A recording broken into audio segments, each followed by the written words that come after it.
Our Europe Bureau Chief Jeff Semple has a front row seat in Moscow. Jeff? Well, Donna, take a look at this impressive fireworks display lighting up the sky over Red Square and marking the end of Victory Day. A deafening display of patriotism and power. Well, this march is just underway and already things are getting tense. Police shoving some of the protesters and now taunting each other here in the middle of the street. Well, we are witnessing a very tense, very improvised exercise in crowd control. As you can see, Austrian authorities are allowing thousands of refugees up these steps one at a time where they can board these trains bound for Munich. And here she comes. The 90-year-old can be forgiven for not walking the entire stretch. She's opted instead to go for a drive, as you can see, greeting thousands of royal watchers who have lined the street here for kilometers, even at 90, keeping calm and carrying on. America's most wanted computer analyst is seemingly on the run again today. Officials here in Washington are scrambling to track the movements of 30-year-old Edward Snowden, and it seems they're not getting much help from their international allies. This is one of the final front lines against the so-called Islamic State here in Iraq, with ISIS positions just a couple of kilometers from here, and the battle for Hawija has just gotten underway. The West Bank is once again filled with fire and smoke here this morning. We're just down the street from Manger Square in the city of Bethlehem.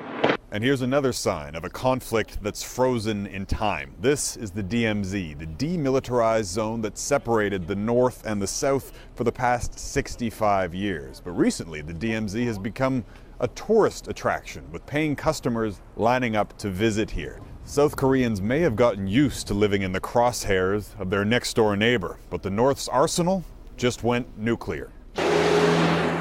Iraq's war against the so-called Islamic State is nearly over, but the battle scars are brutal. For 2 years, this town in northern Mosul was ISIS territory. Now, 10 months since the Kurds took it back, there, amidst the ruins, a vendor is selling vegetables. When I first returned, it was frightening, he says, but things are slowly starting to get back to normal. This Yazidi family fled ISIS 3 years ago and finally moved back home just last week to find their house looted but intact.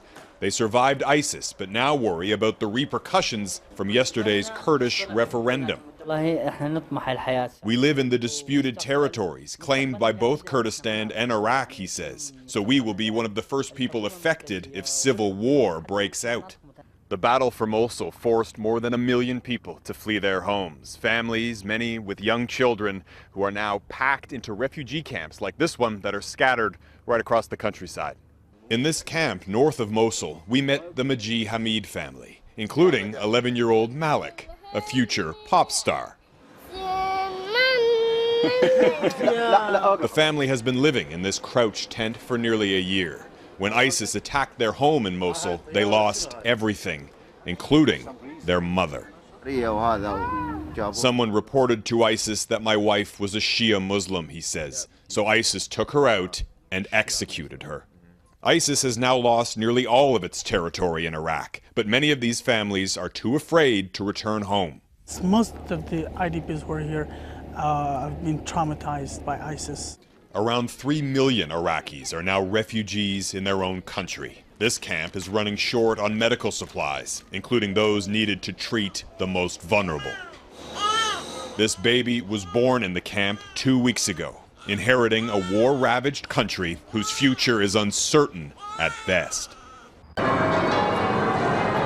What was billed as a fairy tale wedding did not disappoint. The 600 wedding guests, a mix of British and Hollywood royalty. Her Majesty the Queen, joined by America's Queen, Oprah, along with the Clooneys and the Beckhams, all taking their seats inside St. George's Chapel, as thousands of others gathered outside in front of large TV screens. The eyes of the world watching and waiting for the bride to make her entrance. And as she did, it quickly became clear this was unlike any royal wedding they'd seen before. Meghan Markle joined one of the world's oldest institutions by simultaneously breaking with its traditions. In her father's absence, and with her teary-eyed mother looking on, the proud feminist walked herself into the chapel, with no one on her arm, followed closely by her young bridesmaids and page boys, including Canadians John and Brian Mulroney. The 7-year-old grandsons of Canada's former Prime Minister momentarily stole the spotlight by flashing this excited, toothless grin. Their mother is one of Markle's closest friends. The bride was met halfway by the future king and her future father-in-law, Prince Charles, who walked her the rest of the way down the aisle to her waiting prince. Absolutely gorgeous, he says. Harry, I give you this ring. Harry, I give you this ring. Prince Harry also broke with tradition by receiving a wedding band, unusual for men in the monarchy. And instead of a somber sermon, the couple opted for this. Sit down, we gotta get you all married. A rousing address by the church's first black presiding bishop, a nod to Markle's mixed-race heritage. The late Dr. Martin Luther King once said, and I quote, "We must discover the power of love, the redemptive power of love." When the night has come. The 1,000-year-old castle was then filled with a gospel choir's performance of the civil rights anthems, This Little Light of Mine and Stand By Me. As you stand by me. That seemed to have people everywhere singing along. They are husband and wife. But the biggest cheers were reserved for this.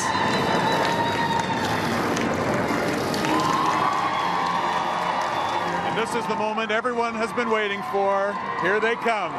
The newlyweds taking a carriage ride through town, as you can see, greeting thousands of people who have lined the streets here for a glimpse of the new Duke and Duchess of Sussex. It was a quick moment, though. It was a quick moment, but you know what? A moment that lasts a lifetime. So. Sally Candelora was one of many Canadians along the procession route, including at the foot of Windsor Castle, where 64-year-old Bernadette Christie slept outside for 4 days and snapped this photo. 3 nights for 12 seconds. Was it worth it? Yes, I'd do it again in a heartbeat.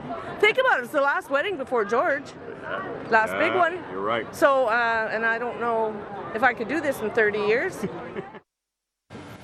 And the celebration continues here tonight, Donna. There was a reception earlier at Windsor Castle that included a performance by Elton John, and tonight we're told that they're at Frogmore House with 200 of their closest friends and relatives dancing the night away, and that Meghan, in fact, was spotted wearing her wedding present from Harry, a ring that used to belong to his mother. Oh, lovely gesture. And Jeff, you've been covering the lead up to this and now the ceremony today. What struck you the most?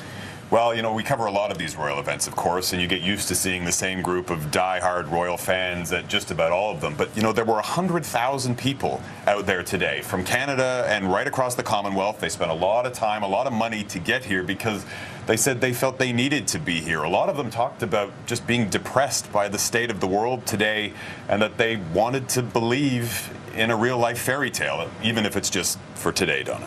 Quite the love story. Jeff Semple, thank you.